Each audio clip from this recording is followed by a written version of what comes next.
Oi gente, tudo bem com vocês? Meu nome é Pamela Rocha, tenho 20 anos, sou estudante de medicina da UFG e hoje eu estou aqui para poder fazer os comentários sobre o que eu achei do Enem 2020.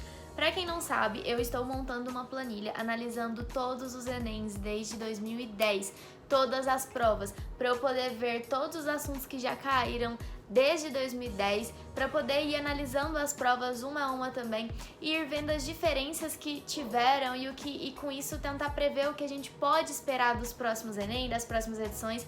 Quem fez os últimos 2 Enems e fez esse Enem agora viu que teve muita mudança do Enem de 2018, 2017, 2016 para o de 2019. 2020 não foi diferente, o Enem foi bem diferente também, isso deixou muita gente apreensiva e além de tudo eu tô fazendo essa planilha para poder analisar todas as questões mais recorrentes, os assuntos que mais caem, os assuntos que mais aparecem, para posteriormente conseguir montar um material de revisão para vocês, colocando os assuntos de cada matéria que mais cai para que vocês possam fazer uma boa revisão e além de tudo conseguir também montar um materialzinho com um resuminho, digamos assim, dos assuntos mais importantes para ali na revisão, né, no momento pré-prova poder ajudá-los. Porém, isso demora. Não adianta ler só o enunciado em muitas questões, você precisa ler o texto para poder ver do que ele tá falando. Às vezes você olha e as alternativas estão em porcentagem, você acha que é uma questão de porcentagem, mas aí você vai ler o texto e vê que na real é uma questão que fala sobre área, é uma questão que fala sobre volume. Então, para não fazer nenhuma anotação errada, não colocar nada errado na planilha, acaba demorando demais, por isso eu estou demorando para trazer para vocês. Mas eu estou demorando um pouco para fazer esse material, montar esse material, porém vai ser um material muito bom e muito bem analisado. Então nesse vídeo eu vou falar sobre as principais diferenças que eu notei entre o Enem impresso e o Enem digital, as minhas principais impressões também, mas antes de tudo eu preciso cumprimentá-los, né, estudantes de todo o Brasil. Olá!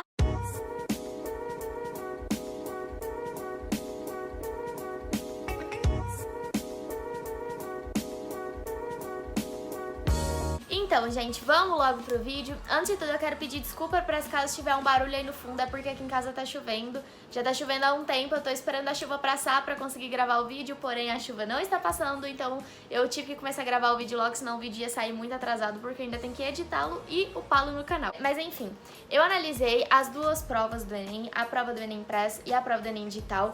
Eu gravei até um vídeo que eu postei semana passada falando sobre o que eu achei do primeiro dia do Enem.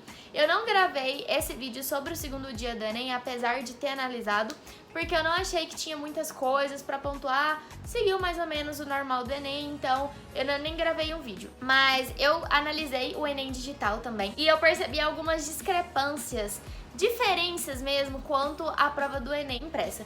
A primeira questão é o tema da redação, né? Eu acho que isso é muito complicado porque para algumas pessoas que fizeram o Enem impresso, o tema de redação do Enem digital foi muito mais fácil. E para algumas pessoas que fizeram o Enem digital, o tema de redação do Enem impresso foi muito mais fácil. É uma questão muito subjetiva também, né? Às vezes uma pessoa que estudou bastante o tema sobre saúde mental acabou fazendo o Enem impresso e outras pessoas que estudaram mais o assunto que caiu na redação do Enem digital, estudou e fez o Enem impresso, então é muito difícil, isso é muito complicado. Por isso, eu acho que o certo deveria ter sido as duas provas ocorrerem no mesmo dia, ao mesmo tempo. Assim, teria as mesmas questões, seriam cobrados os mesmos assuntos, o tema de redação seria o mesmo, assim ninguém sairia prejudicado. E aí a única diferença que teria seria realmente a questão de um ser no papel, né, na folha, enfim, impresso, e outro ser digital, para o governo fazer a experiência deles lá e tal. Então eu acho que essa seria a forma de tentar amenizar ao máximo as desigualdades entre os dois Enems. O segundo ponto que eu tenho pra fazer é que assim, se você fez o Enem impresso e analisou a prova do Enem digital, você provavelmente percebeu que as provas foram muito distintas. O primeiro Enem, que foi o Enem impresso, foi muito interpretativo. Eu até trouxe isso aqui pro vídeo, né, da semana passada. Tinham muitas questões de interpretação, muitas mesmo. Muitos textos longos, inclusive, cansativos de serem interpretados, o que com certeza atrapalhou muito no tempo.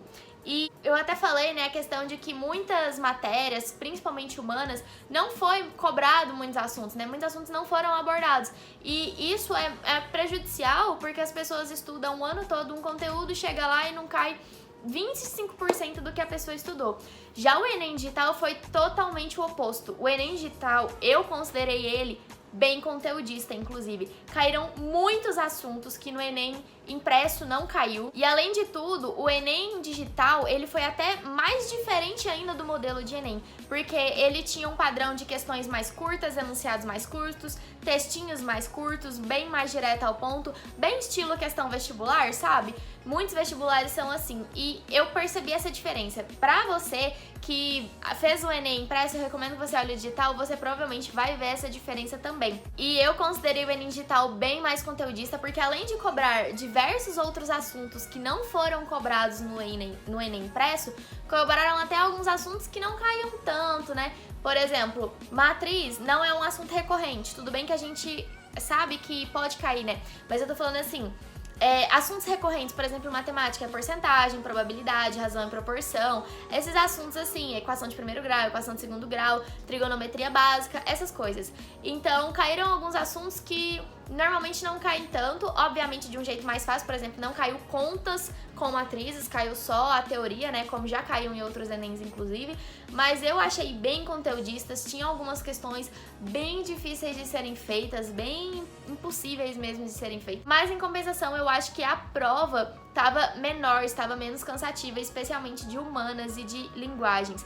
Os textos eram menores, eu não cheguei a contar quantas questões de imagens tinha em cada um. Eu vou até contar e colocar aqui na tela pra ver se teve diferença dessa quantidade de questões, né, de imagens, porque a gente sabe que questões de imagens normalmente são mais rápidas de serem feitas e são consideradas fáceis, na maioria das vezes. Então assim, eu não vou me prolongar demais, eu não vou falar sobre fazer a prova mesmo, porque eu não fiz, eu não tive a experiência de ir lá fazer no computador, pra ser bem sincera, eu nem sei exatamente como foi, porque eu não tive tempo de ler o edital do Enem e ver como seria essa aplicação digital. Mas assim, falando da prova, eu acho que foi muito diferente, eu acho que o melhor a ser feito, né, eu acho que o melhor que eles deveriam ter feito era colocar as duas provas no mesmo dia, com os mesmos conteúdos, os mesmos assuntos e o mesmo tema de redação.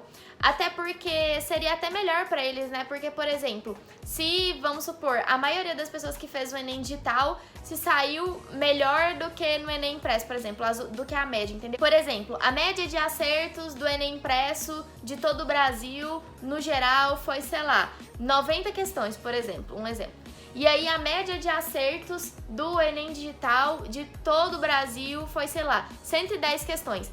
E aí a gente não vai ter um parâmetro para poder comparar. Será que é porque o Enem digital é mais fácil ou porque as questões e os assuntos e a forma como foi abordada no Enem digital foi mais fácil do que no Enem impresso, entendeu? Então eu acho que até para uma questão de comparação mesmo, do que é melhor, do que é pior, do que é mais fácil, do que é mais difícil, do que precisa melhorar, do que é ruim, do que é bom, já que vai ocorrer nessa mudança, a intenção do governo é que os próximos Enem sejam só digitais e que aumente cada vez mais a proporção do Enem digital, já que eles querem fazer essa comparação e essa análise, eu acho que deveriam ter sido os mesmos assuntos e os mesmos temas, da mesma forma, né, que fossem cobrados, para que tenha uma análise mais real, digamos assim. Enfim, quando eu postar a planilha, vocês vão ver a diferença de assuntos de 2020 regular e 2020 digital, mas realmente foi uma boa diferença. Por exemplo, eu estava lendo ali as questões do Enem digital, caiu Kant, caiu Max Weber, caiu Brasil Colônia, caiu Segundo Reinado, né, Lei Áurea, caiu bastante conteúdo diferente mesmo, diversificado,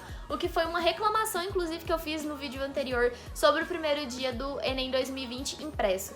Então, eu acho que esse seria um ponto interessante do INEP olhar, analisar e tentar mudar, né, no ano que vem, mas vamos ver como será. Enfim, essa foi a minha opinião sobre o Enem digital e a diferença entre o Enem digital e o Enem impresso. Eu quero saber aqui de vocês o que vocês acharam, se vocês analisaram a prova do Enem digital e fizeram o impresso, ou vice-versa, se vocês fizeram o digital e analisaram a prova impressa, eu quero saber o que vocês acharam da prova, se foi muito diferente, qual prova vocês acharam mais fácil, qual tema de redação vocês acharam mais fácil. Deixa aqui nos comentários, porque eu sempre leio todos os comentários, respondo vocês, interajo bastante e isso ajuda também o canal a crescer, porque assim, com muita interação e muitas curtidas, o YouTube entende que o meu vídeo é bom e recomenda para mais pessoas. Então eu peço para que vocês deixem algum comentário aqui e também curta esse vídeo para me ajudar. E se você não for inscrita, eu não preciso nem falar, né? Se inscreve aqui no canal, porque eu tô com a meta de chegar em 25 mil inscritos até o final de março. Será que eu consigo? Não sei, mas eu vou sonhar, né? Sonhar não custa nada. E pra quem tá me acompanhando lá no Instagram, viu que eu voltei com as correções de redação.